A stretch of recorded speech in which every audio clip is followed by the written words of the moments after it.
तुमच्या computer skills upgrade करायच्या आहे? दिशा कम्प्युटर इन्स्टिट्यूट घेऊन आले आहेत महा डिस्काउंट ऑफर। आता कोणताही कोर्स करा फक्त 1800 रुपयांमध्ये। बदलापूर नगरपालिका हद्दीमध्ये ज्या माझ्या माता भगिनी वसईवरनं बदलापूर शहरामध्ये मच्छी विक्रेत्यासाठी येत आहेत, ही गेली 10-15 वर्षापासून त्या या शहरामध्ये येऊन व्यवसाय करतात। आणि मला वाटतं नक्कीच जो किनारपट्टा आहे, या किनारपट्ट्यामध्ये आगरी कोळी राहतात आणि ते लोक मच्छी पकडल्यानंतर ती मच्छी आजूबाजूच्या शहरामध्ये जाऊन विकत असतात। बदलापूर शहराची आता लोकसंख्या वाढलेली आहे आणि त्या लोकसंख्या वाढल्यामुळं प्रत्येक कानाकोपऱ्यामध्ये प्रत्येक नागरिक आणि जे आमचे आगरी बांधव आहेत, बरेचसे लोक आहेत जे मांसाहारी आहेत आणि त्यांना मच्छीची आवश्यकता असते। अजून बदलापूर शहरामध्ये जे अद्ययावत मच्छी मार्केट आहेत ते नगरपालिकेच्या माध्यमातून तयार झालेलं नाही, त्यामुळं ते आपल्या उदरनिर्वाहासाठी ज्या ठिकाणी जे मुख्य चौक असतील त्या ठिकाणी त्या महिला गेली 10-15 वर्षापासून एक जागा पकडून त्या ठिकाणी बसून मच्छी विकत असतात। बऱ्याचशा मच्छी विकणाऱ्या महिला या माझ्या संबंधित आहेत आणि मला वाटतं मी नगराध्यक्ष असतानासुद्धा त्या या ठिकाणी मच्छी विकत होत्या, परंतु तेव्हासुद्धा नगरपालिकेला पुरस्कार मिळाले आहेत।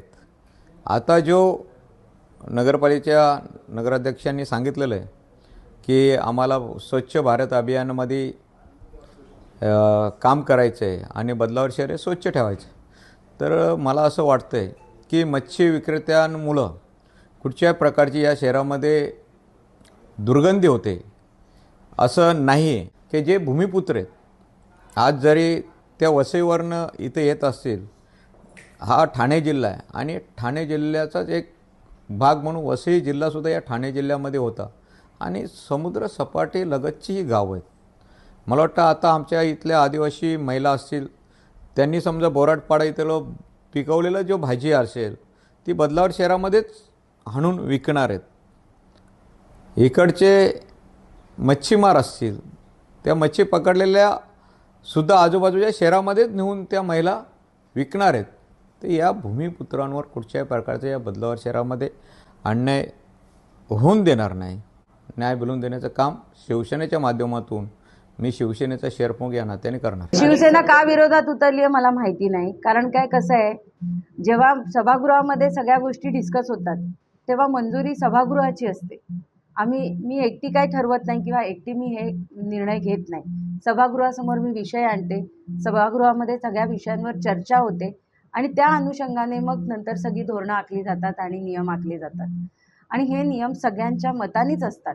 हे काय मी एकटीने घेतलेला निर्णय नाही आहे। आत्तासुद्धा मी बोलली ना, ठीक आहे, त्या बाहेरून आल्या, सगळ्यात महत्त्वाचं प्राधान्य मी कोणाला देणार, तर माझ्या बदलापूरच्या सगळ्या विक्रेत्यांना, ज्यांचं आधार कार्ड मी चेक करणार। ठीक आहे, तरी पण ह्या माझ्या महाराष्ट्रातल्या भगिनी आहेत, त्यांना जर बसायचं असेल तर त्यांनी एक ठिकाणी कुठेतरी बसावं, कारण काय हजारो कंप्लेंट्स माझ्याकडे आलेल्या आहेत। दुर्गंधी पसरती आहे, आम्हाला रस्त्याने चालताना खूप घाण वाटते, पण जागोजागी अशी ठिकठिकाणी मेन नाक्यांवर जर अशी घाण होत राहिली तर मग शहराच्या स्वच्छतेच्या बाबतीत काय? आणि फक्त मच्छीवाल्यांच्याच बाबतीत नाही, आता भाजीचा घाण असो, फळांची घाण असो, ती उचलली की तिचा वास राहत नाही, पण मच्छीचा वास जातच नाही। ह्याच्यासाठी आपल्याला शहर धुवत बसायला लागेल, हे तर शक्य नाही आहे। मग तुम्ही एक ठिकाणी बसा ना, तुम्हाला प्रॉपर मार्केट देतो आम्ही, तिथे बसा आणि तिथे तुमची विक्री करा, आमचं काही म्हणणं नाही। आम्ही सुद्धा विचार केला, जर तुम्हाला नसेल ऐकायचं तर मग आम्ही त्यांना म्हणणार ना की तुम्ही आमच्या शहरात येऊ नका। हाच एक धोरण आहे, बाकी काही नाही आहे। आता माझी तर भूमिका ठाम आहे, शहराच्या स्वच्छतेच्या बाबतीत आणि शहराला शिस्त लागण्याच्या बाबतीत आम्ही सभागृहामध्ये आखलेला हा निर्णय आहे, तर तो सगळ्यांनी मानावा अशी मला सगळ्यांना माझं आव्हान आहे। मला तुमच्या कम्प्युटर स्किल्स अपग्रेड करायच्या आहे? दिशा कम्प्युटर इन्स्टिट्यूट घेऊन आले आहेत महा डिस्काउंट ऑफर।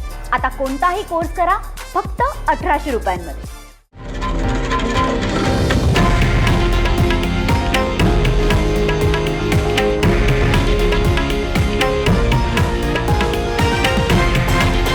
हे आहे देशातील नंबर 1 न्यूज नेटवर्क आणि आपण पाहत आहात TV9 मराठी, एकमेव।